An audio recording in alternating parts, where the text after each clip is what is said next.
before there's hope for tomorrow, we must first embark on the darkest hour.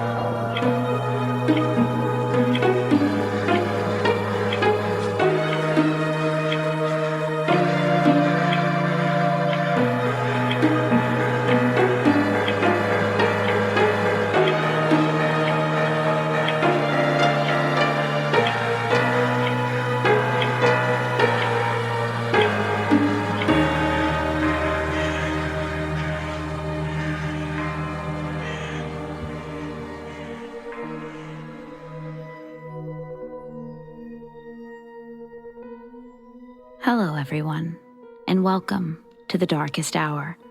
I'm your host, Amanda Jane.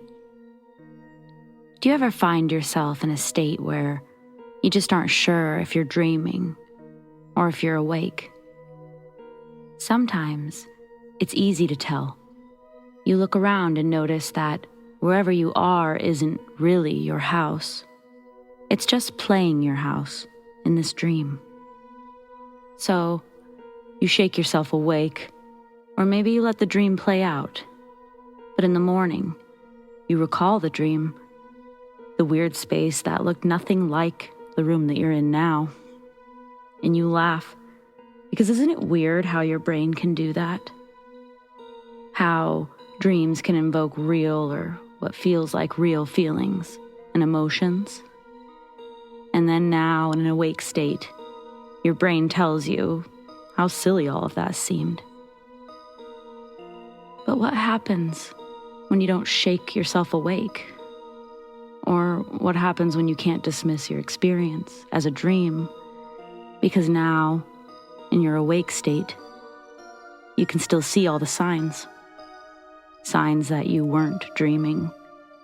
Signs that you weren't alone. Tonight, we'll hear from individuals who understand this all too well. So, let's get started, shall we?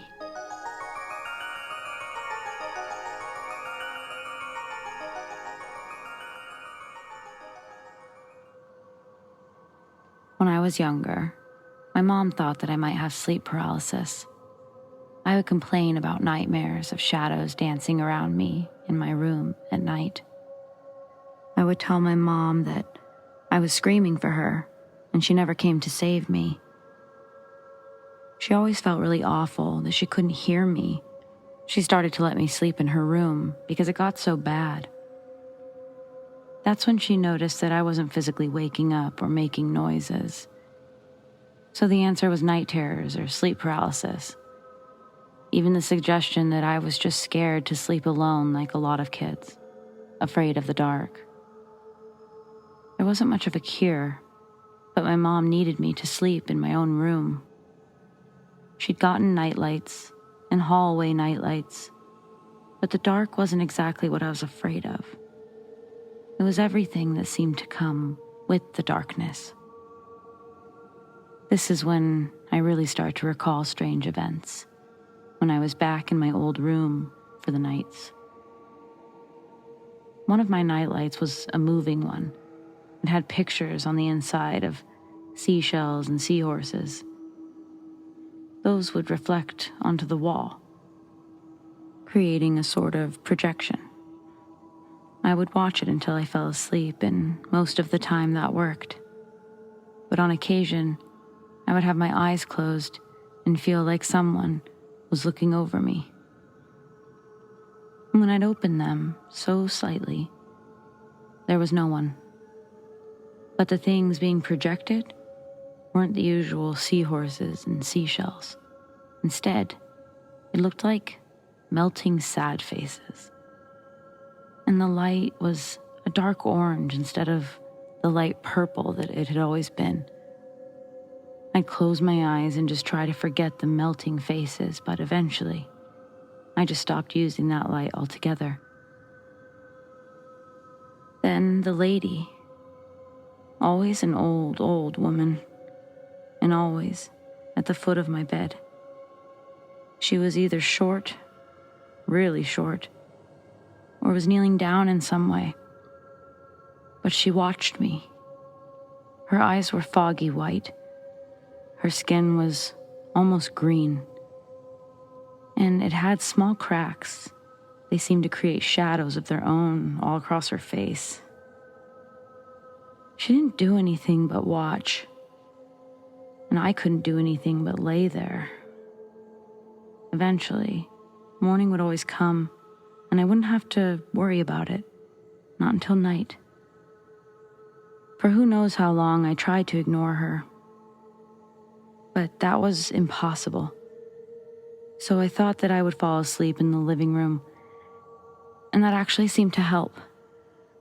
I don't know why, but she wouldn't appear. My mom told me that I couldn't sleep in front of the TV every night, and that I needed to use my bedroom. I would start in there to appease her, but I would move to the living room. Naturally, this didn't fool her, because she was finding me in the living room every morning. I really didn't want to have more tests done or go to the doctor. I didn't want my mom to think I was crazy, so I honestly just kept it to myself for a long time. I kept sleeping in my room, and though she wouldn't appear every night, I saw the woman on occasion, the old woman. I would tell myself that it was a dream, and I started to just keep my eyes closed no matter what. And like the couch, it seemed to help. I would eventually fall asleep. Towards the end of us living in this particular house, the woman became more active. Since I wasn't opening my eyes, she found other ways to get my attention. One night, I was falling asleep when I felt a tickle on my foot. It jolted me awake, but I didn't move. I almost forgot about the woman until I opened my eyes. I was paralyzed, but I could see that my foot wasn't under the covers at all. It was in front of the old woman's face, and as much as I wanted to move it, I couldn't. But she could. I saw her sort of rise from her position, making her way towards my left side. I could follow with my eyes, but I couldn't move anything else. She crouched in very close, and my nostrils burned, like they do sometimes when you drink something carbonated. I felt incredibly cold, and I just had to close my eyes.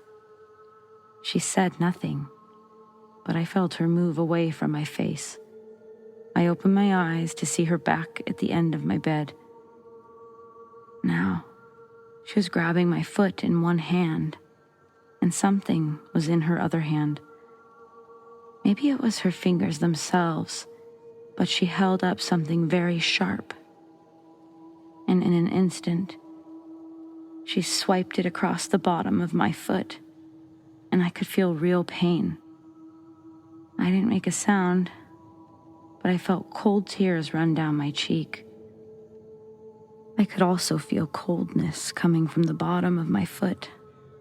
I felt exhausted and terrified since I couldn't move. I closed my eyes tight. My heart was racing and everything was cold. Eventually, I felt myself be able to move my hands, but without my consent, they clenched into fists. My whole body was tight. Still, I kept my eyes closed. Suddenly, I felt like I could move everything, and I began to unclench my fists. My fingers were sore from clenching, but my body, I felt it relax. As I was laying there, I noticed while everything seemed normal, my heart was still beating really fast. I pried my eyes open. I could see that it was light inside my room now. There was no longer a woman at the foot of my bed. As I got out of bed, I winced in pain. My foot was tender. I leaned over the edge of the bed, and I could see that blood had soaked a bit of the bottom sheet, had dripped onto the floor. I felt dizzy, not from the blood, but from the mixture of fear and disbelief. All this time, I'd built up my experience as being intense dreams or night terrors. But if it was a dream, then that doesn't explain my foot. And if it wasn't a dream, well, that doesn't really explain my foot either. What the hell happened? When I eventually told my mom, she was convinced I cut it outside somehow. Blamed it on me always having bare feet. At least that's what she kept telling me, repeatedly. So when it came to convincing my mom something was going on, I basically gave up. It felt better than having her think I was fibbing in some way all the time. After that main event, we still lived in the house for almost a year or so, and I felt that old woman here and there, even accidentally caught a glimpse or two, but she never did touch me again.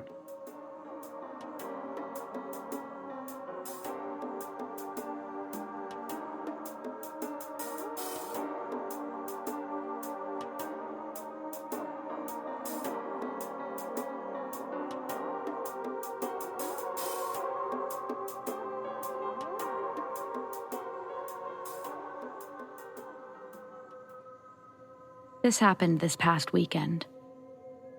I was having trouble sleeping on Friday night, early Saturday morning, and I got out of bed to watch some TV and YouTube videos until I got more sleepy. After about an hour or two, I decided to head back up to bed and try to meditate to some binaural beats, which I don't do as often as I used to. I used to meditate and focus on my third eye and attempt astral projection, lucid dreaming, nightly. This was the first time in a long while I listened to a particular hour-long video with pure binaural beats and no music. I set my phone on my nightstand. I lay down with my AirPods in and begin listening to the beats. After 10 or 15 seconds, I hear a loud crash and clang. Both my girlfriend and I gasp and we're now awake and alert. I look over and my phone is on the floor. It had fallen and hit the base of the fan that I have on at night for white noise.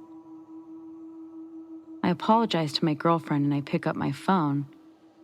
I guess I must have set it down on the edge of the nightstand. Whoops, I thought to myself.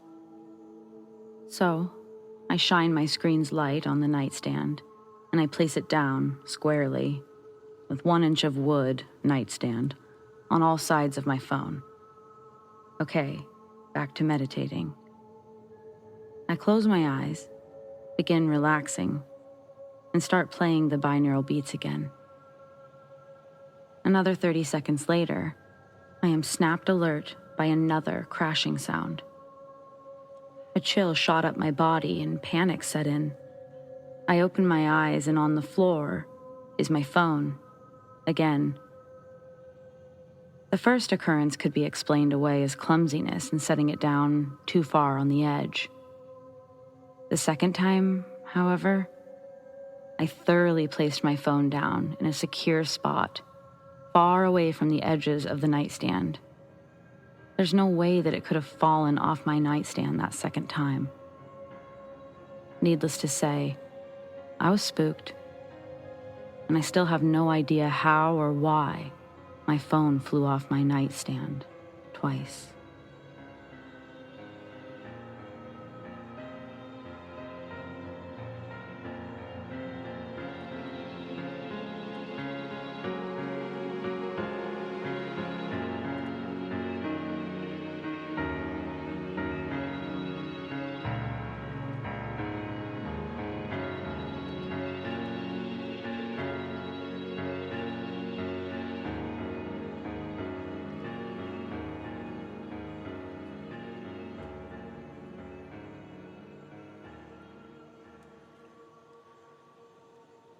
I was about 5 and had been playing hide and seek with my mom in our little townhouse, It was my turn to hide, and I knew the best place, our walk-in pantry. I opened the door and I saw a little boy in there. He was facing away from me, and it looked like he was already hiding. He had blonde hair, and he wore a sailor suit. He looked over his shoulder and said, "Shh, I'm hiding." Being a kid, I thought, oh, and walked away, closing the door behind me. I was coming out of the kitchen and my mom asked why I wasn't hiding. I said because the boy is already in there. That both startled her and creeped her out. I still remember the little boy to this day. The shadow man was later on.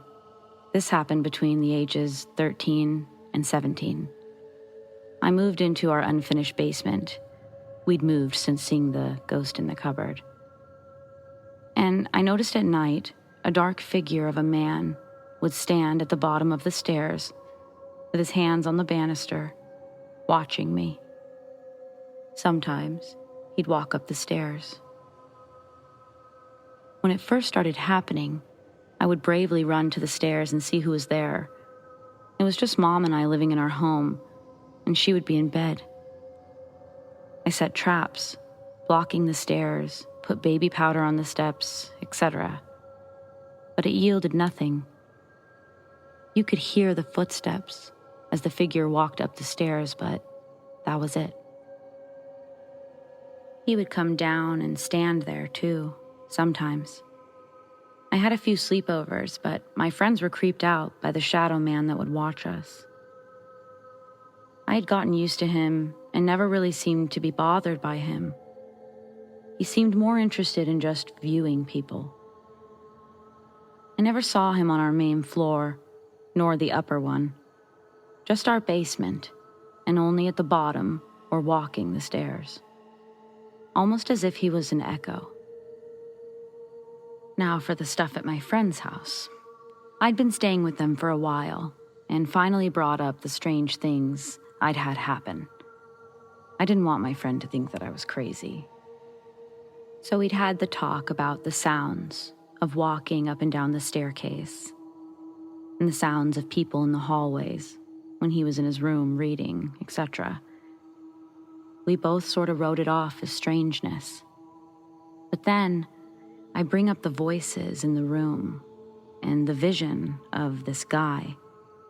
I hear footsteps through the doorway when I'm home alone and the door is closed. Electronics will power on randomly. Things would fall from shelves and counters. And I will sometimes hear, "Hello?" as if someone is right in my ear. The dogs would get spooked by the footsteps, searching for the person that made them. I tell him that it almost feels like something or someone is trying to communicate but can't. He's a pretty logical guy, but this rattled him. I asked what's up, and that's when he tells me how his family bought the house 40 years ago because the previous owner stepped outside to have a smoke and choked to death, dying on the doorstep, which was below the room I'd been sleeping in. Even stranger is that he said it might also be his brother, who passed away long ago. His brother committed suicide, and the room I stayed in was his brother's old room. I wasn't even aware that he had a brother. It was crazy. Then came the ghost dog. My friend had 3 dogs, and I had 1, so there were a lot of 4-legged beasts running around. I would often house sit while he went on holidays, so taking all of the pups out was sort of my jam. So after a long trip, he came home and we were chatting about things, and I mentioned that I'm probably losing my mind again. He laughs and asks how so. I start to explain that I swear he had another dog in the house and that I kept seeing things that aren't there. I tell him about the gray dog that I would often see just at the edge of my vision, and really only notice when I was taking the dogs out or when they were all in the backyard, because it would make me think that I'd forgotten to let one of the dogs out. The thing was, I only ever saw it in one part of the house. He asks for a description, and I provide all the details that I can remember. He goes to his room, I never go in there, and he digs through a box to show me a picture. It's a ghost dog. He said that it was actually his pup as a kid, and at the time, the part of the house that I'd seen him in hadn't been built, but rather was the dog's favorite part of the backyard. The last experience, ghost occurrence, happened about a year ago. Honest to goodness, it was the freakiest, and became concerning the more that it went on. I'm early 40s now, and I want to be a skeptic. Like, I think there are valid or logical reasons for all of these. But then, my last interaction really changed my view. I was living in a new building. It was a condo that was just built on vacant land, where no building had stood before. I was the first person to live in my suite, and the fifth person to move into the building the first day, so I was sure that it would be impossible to have a paranormal experience. I got a puppy who loved the upstairs neighbor. He'd often run about and stare at the same spot on the ceiling. This would happen all times of the day, the same spot, no matter what the lighting nor what was happening. I couldn't see anything, so I thought he could hear the upstairs neighbor. As time went on, I would hear knocking on my bedroom door, which leads to the living room. I'd text the upstairs neighbor to see if she was moving, was awake, etc., in case something was happening. Nope, we ruled it out.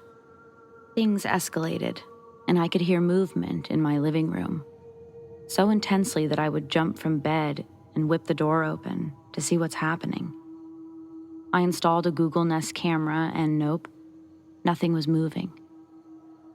Okay, so maybe I'm hallucinating or hearing other noises in the building. But the weird thing was how loud and clear the noises were. One night, I went to bed early, 8 p.m. or so, and I was laying there with the dog and everything was calm. Suddenly, the door rattled, knocked twice, and I swear I heard, "You there?" The dog heard it too. It made him bark and jump at the door. I opened it up and he went running out into the living room. Again, no one was there.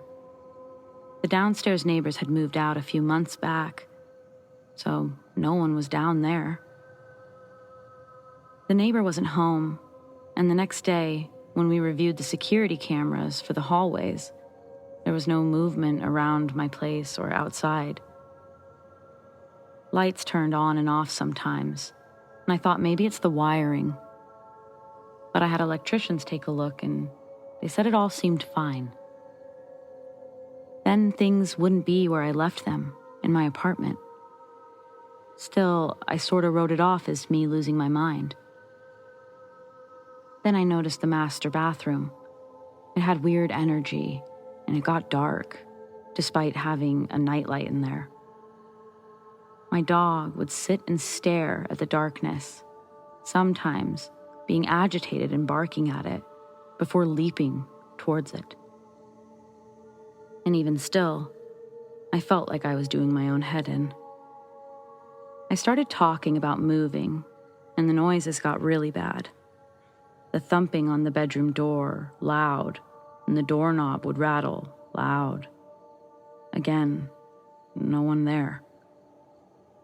The puppy became afraid of things in the apartment, as if he was seeing things moving around. One day, I went for a shower in the master bath. My shower stall has full glass doors, floor to ceiling, and I can see through to the bedroom. The dogs jumped on the bed and looked in the living room. I get in the shower and start wetting my hair and looking at the dogs to make sure they're not play fighting or anything like that. I look away and reach for my shampoo. As I did, out of the corner of my eye, I see my face cream bottle in mid-air flying at the opposite wall from the counter. It hit the wall hard and then fell to the ground. There was nothing on the counter. The cream had been in the middle of the counter, with nothing that could have possibly caused it to propel itself off the counter, let alone hit the opposite wall. I jumped, and the dogs came running to see what had happened. I brought it up to the neighbors, because this wasn't normal.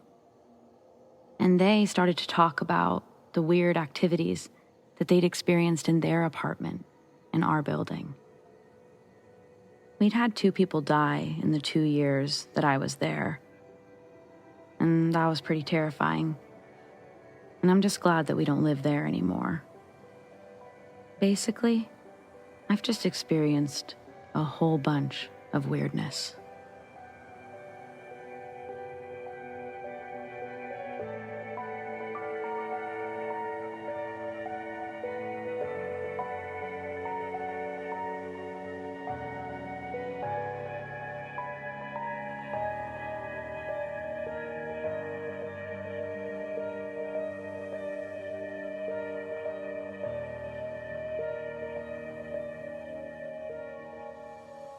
When I was a kid, I loved to ride quads and all of that stuff. My friend had gotten one for his birthday, and he'd brought it over, so we went through the trails behind my house. We were going to race, but his ran out of gas, so we just drove mine until his dad got back from the gas station. Me, being the brave 8-year-old that I was, I floored it. I was going about 30 or 35 miles an hour when I hit a tree stump. The quad lifted, and it threw my friend and I on the ground. I was sure the quad was going to fall on me, being that it was on one wheel. If it did, I would have been impaled in the neck or the head by the sharp metal tow hook on the back, and I damn sure would have died. It went back on all 4 wheels, and it shouldn't have, because it was slowly tipping over, and it was almost at the point where gravity would have taken its toll and just pushed it all the way down. But it's like something stopped it and forced it in the opposite direction, putting it back on all 4 wheels. I've always had a feeling that a relative that had passed away 2 months prior to this event, and whom I was very close to, was looking over me and saved my life that day. But I'm thankful my friend's quad ran out of gas, because if not, and one of us was behind the other, it probably would have made the accident even worse than it was.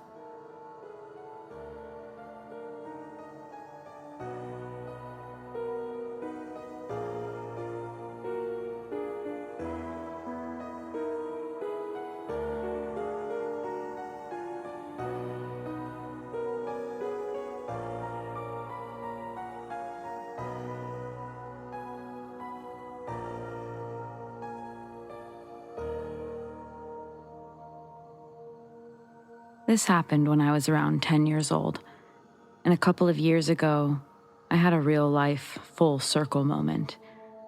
It solidified that what I saw all those years ago, it wasn't a dream. Like I said, I was 10 years old, and this was back in 2006. I was living with my grandpa and his new wife for the summer. My grandpa had sold my grandparents' old home, and he'd moved in with his new wife because she'd refused to sell her home. I only remember this detail because my mom was so distraught over the whole thing. She didn't want my grandpa to sell. She didn't appreciate his new wife having them move so far away from my mom and I. So that sort of drama was going on. My mom worked real estate, and she needed to be able to show houses without her kid coming along. And usually every summer I would just go to my grandma and grandpa's for a few hours a day because they lived in our neighborhood. But my grandpa's new house being so far away from where we lived, my mom decided it would be easier if I stayed out there for the summer, and then she would just come and visit if she could. The house was fine. My grandpa's wife was pretty strict or rigid. No TV past 8 p.m., no shoes in the house, no walking on the grass, no touching the flowers, no animals, no using the upstairs bathroom or bedrooms. Don't touch anything on the shelves. Don't touch anything, really. The list went on. Over time, I realized it wasn't like she was asking for much, it was just basic stuff. I just found her requests excessive and meaningless, like, why couldn't I use the bathroom upstairs? I was too messy, she would claim. But I let it go. I don't remember how long I'd been there before I started having these weird dreams. The first one, I dreamt that I'd woken up and I could hear what sounded like the TV, turned up really loud. It was coming from the living room. But when I opened the door, the sound stopped. I remember thinking that was strange, but I went to close the door when I could see that the glow from the TV was still coming from the living room. I got excited thinking that maybe it was my grandpa breaking the rules a little bit. So I walked out of the room and towards the living room. I could see a man sitting in one of the big recliner chairs. But it wasn't my grandpa. It was an old man, but he was bald. My grandpa had hair. I thought maybe I was afraid now, and I no longer wanted to approach the man who was sitting out there. I looked over at the TV, and it just looked like static. Like whoever was watching TV wasn't really watching TV at all. There was no noise coming from the TV, but I thought I could hear something. My fear kind of started to grow, creating a pit in my stomach. I started to walk backwards when suddenly the TV went dark. I turned to run back to the room, but I tripped over a rug behind me. My shoulder hit the corner of the wall. I remember being in pain briefly. The next thing I really recall is waking up the next morning in the appropriate place. I laid there thinking about the strange dream, wondering who that man was. Didn't feel like other dreams. It felt real. But since I couldn't actually remember how I got back to bed, I had to assume that that's what it was, a dream. It was a couple days after that dream.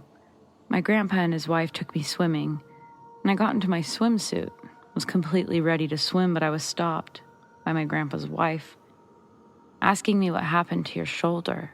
That looks painful. I had no idea what she was talking about. I tried to see my shoulder. I couldn't see it, so I just ran to the bathroom. My grandpa's wife followed me. I recalled my dream, and I was sort of horrified. That's exactly where I hit the corner of the wall. I went to touch it, and yeah, it kind of hurt. But I truly hadn't noticed it until now. I was telling my grandpa's wife about my dream, how I didn't think it was a dream. I told her about the TV, the man I'd seen, everything. She listened, but when I was finished, she told me not to make up stories. She told me that I was probably sleepwalking.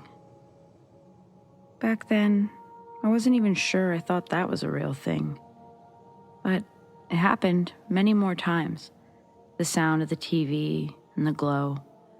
And not immediately after the first time, but another time I did leave the bedroom to get a glimpse again. I figured if this was a dream, I was at least going to see what happened next. I felt like I was in control, so I wasn't afraid. I walked far enough over, and I could see that the man matched the glow of the static TV, grayish and made of light. I could see his full side profile. He was much heftier than my grandpa. He didn't wear glasses, and of course, he was bald. It appeared that he thought he was watching something on the static TV. He moved in a way that looked like he was laughing, but no sound came from anywhere in the area. Truthfully, he seemed harmless, and this time, I just walked back into the room and fell asleep. I stopped investigating after those first 2 times, and truly didn't think about it for quite a while. Either I had a cool dream or I saw some sort of ghost. Both seemed cool to me at the time. And since I wasn't sure I believed in ghosts, I filed it away as a weird dream in a new place. But a couple of years ago, 2017, my mom and I were moving my grandpa and his wife into a senior living facility. It was a seriously nice-looking place, but it was much smaller than the home. While my mom worked to get them set up in their new place, I offered to go through the boxes in the house, pack things, label, move to storage. I'd finished downstairs and moved upstairs. Finally used that bathroom that I was never allowed to use, which was very nice, by the way. And in due time, I'd gotten to a group of boxes in an upstairs office. Most of them had books, lots and lots of books. Nothing that interesting. One of them, though, had a few photo albums. I pulled them out just to see. I never got to know my grandpa's wife too well because they lived so far away. So it was sort of nice to see so many pictures of her smiling, and to see her first husband. He looked familiar, so I assumed maybe I'd seen him before, in a photo. They both looked so young. Then I got to another album, and when I opened it, I recognized the bald man in the photo. The man who had hair in all these other pictures, my grandpa's wife's previous husband, was the bald man. The one from my dreams. Except now, I was sure that those weren't dreams. I don't know exactly what they were, to be honest, but it was absolutely the same guy. So I guess you would call that a ghost. I never talked to my grandpa's wife about this, but my mom told me that her first husband had died of a heart attack in that house. And that was actually part of why she didn't want to sell the home. She felt like part of him was still there and didn't feel right leaving. I think that's sort of sweet. It's all definitely pretty amazing, but I can't help but feel like it's all a bit mysterious and kind of creepy, too.